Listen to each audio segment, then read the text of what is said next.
Donc salut Frandroid, c'est Ulrich et Jorodan toujours. On est au stand Nvidia et on est tombé sur la tablette Toshiba qui n'a pas de nom. Et qui a priori n'est pas dans sa version définitive puisqu'elle n'est pas sous Nikon, elle est sous Froyo, de ce qu'on a ici. Elle sera sur le Nikon. Elle sera sur Nikon. Donc alors, moi elle est apparue lors du CES en janvier cette tablette. En gros c'est un refresh, un rafraîchissement de la tablette Folio 100 que beaucoup connaissent. Toujours avec Tegra 2 et avec GPS et 3G. Voilà, donc la 3G, GPS, le Wi-Fi et un corps, le double cœur Nvidia Tegra 2. Et le Tegra 2, il est plus puissant que celui de la Folio précédente. Non, c'est le même. C'est le même, d'accord. Mais bon, on a une tablette qui est quand même, moi j'ai testé l'autre, une bien meilleure finition, qui paraît beaucoup plus solide. Je sais pas si vous voyez à l'arrière. Bouge pas trop vite, alors voilà. Elle a des rainures qui sont plutôt agréables pour la prise en main. Elle a un capteur à l'arrière de 5 mégapixels. Je sais pas s'il filme en HD. Alors, avec Tegra, les spécifications, c'est qu'on peut monter jusqu'à 8 mégapixels en HD. Ok. Voilà. D'accord. On a un dock, peut-être du PDMI, pas sûr. Aucune idée. Ça, j'ai aucune info sur les docks. Bouton de verrouillage, déverrouillage, je sais pas si tu as fait une mise au point comme ça. Bouge pas trop vite, ma mise au point est longue. Mais c'est bon. Attends, juste j'ai pas eu le temps de voir le dock. Remets-moi la prise dock. Non, dessus. Oui, dessus. Donc elle est là. Donc, alors peut-être que c'est du PDMI. Ça semble être plus ou moins propriétaire, non? Non, peut-être pas. Si c'est du PDMI, c'est pas propriétaire. Il faudra avoir confirmation. On a toutes les commandes, les boutons physiques. Tu peux peut-être le retourner, que ce soit à l'ordre. Voilà, il faut pas que je tourne ma caméra. Là, je vois plus rien, du coup, hop, incline là, un peu comme ça, voilà, que j'ai de la lumière. Donc là, on a bouton éteindre, plus, moins. Et le bouton pour verrouiller l'orientation. Ouais, voilà. Et ici, le port carte SD. Automatique. Le port des cartes SD. Et en dessous, on a tout simplement le port jack 3,5 mm.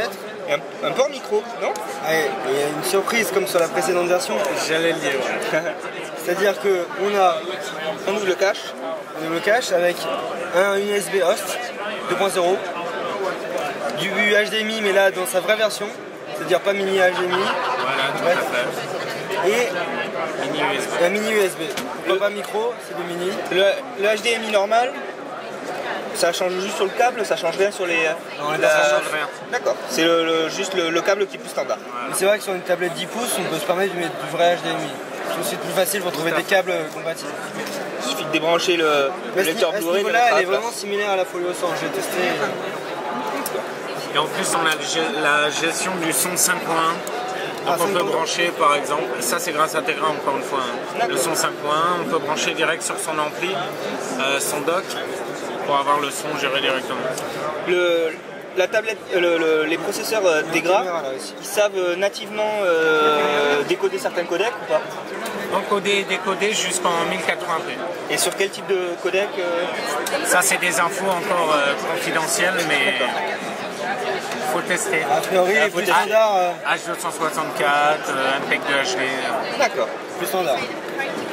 On a 4 boutons tactiles qui montrent bien que cette tablette a été avant tout pensée pour Android 2.2 et 2.3. Peut-être qu'il y aura sur la version Nikon ces boutons qui disparaîtront. On lance un concours, tester le plus de formats de vidéo, voir si on arrive à les bloquer. Mais je pense que ceux qui ont la Toshiba Folio 100 ont déjà fait pas mal de tests. Un bon aperçu. C'est une tablette qui a été pas mal perçue par son prix, très compétitif.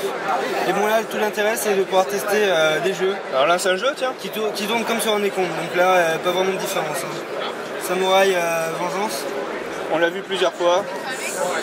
Hop. C'est un petit jeu marrant avec un samouraï qui va découper un peu partout. Du vilain. Du vilain, c'est ça. Non, ça c'est la pirouette. Donc voilà, c'est bon, je l'ai. On a des graphismes, ça permet vraiment des graphismes intéressants. Je crois qu'on fait ça. Et donc les consoles portables, on vient vraiment taper sur le marché des consoles portables. Là, on vient même taper, on va dire, sur des graphismes console haute définition. D'accord. Quand on a vu Dungeon Defender, donc il y a le même moteur pour les 3 plateformes, du coup les graphismes sont à peu près identiques sur les 3. On a quel moteur? Ils sont pratiquement identiques. Ça c'est un moteur in-house. Ok. C'est déjà pas mal. Hein.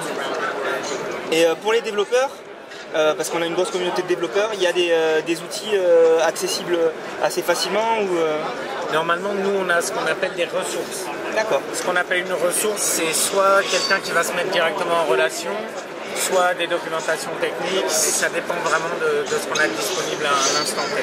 Pour l'instant, il n'y a pas de moteur graphique proposé par Nvidia pour les tablettes ou pour Android.